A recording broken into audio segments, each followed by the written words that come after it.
आपण माने धनिया पत्र पुदीना पत्र आउ भृषंग पत्र मिक्स चटनी खाई कि जहाँकि शिଳରେ बाटिकी मु तैयारी करी।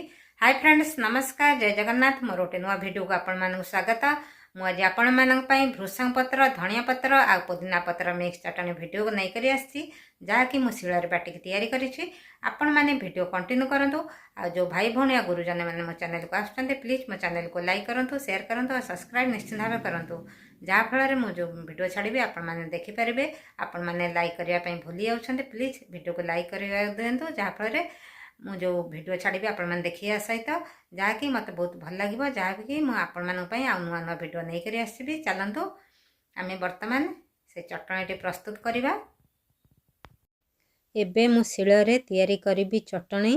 एबे मु पुदीना पत्र दे देछि अल्प, तापर से मु भृषंग पत्र अल्प दे देछि, तापर से मु धनिया पत्र देछि,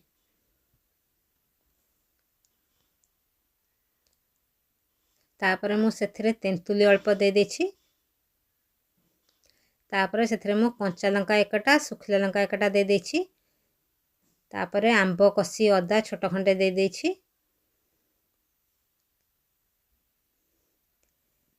गोटे चम्मच चीनी पकाई देली, जेती परिमाण लुण सेती परिमाण लुण मु दे देली,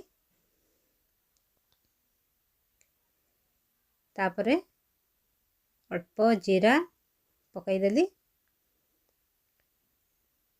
तापरे रसुण 4-5 पखुड़ा पकाई देली, तापरे आपण माने यह को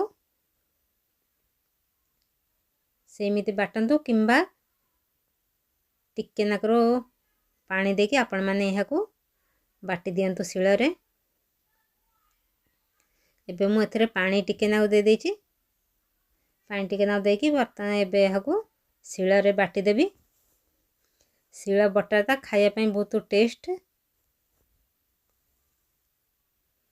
वर्तमान देखंतु आमर मिक्स चटनी धनिया पत्र पुदीना पत्र ता सहित भृषंग पत्र चटनी पूरा प्रस्तुत हो जाइछि। एबे मु देखंतु आपण मानक देखाइ दोछि केते सुंदर देखाउछि चटनीटा। एबे मु चटनी की गोटे बाउल को बाहर कर देबी। आपण माने यहको भात सहित रोटी सहित किंबा परोटा सहित खांतु। शीत दिन तो खाए पई बहुत भल लागि थाए। आपण माने निश्चित भाव में घरे खांतु आ मते कमेंट रे कहंतु।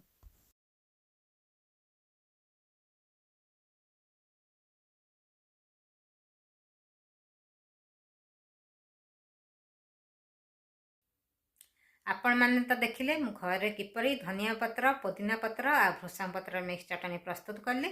आपण माने शीघ्र जाइए मो चैनल को लाइक करंतु शेयर करंतु और सब्सक्राइब निश्चित भाव कर दियंतु। आपण मानक सहित देखा पुणी नेक्स्ट वीडियो रे। नमस्कार जय जगन्नाथ। लव भल आपण समस्त भल रुहंतु खुशी रुहंतु आ मो सहित जोड़े रही थांतु।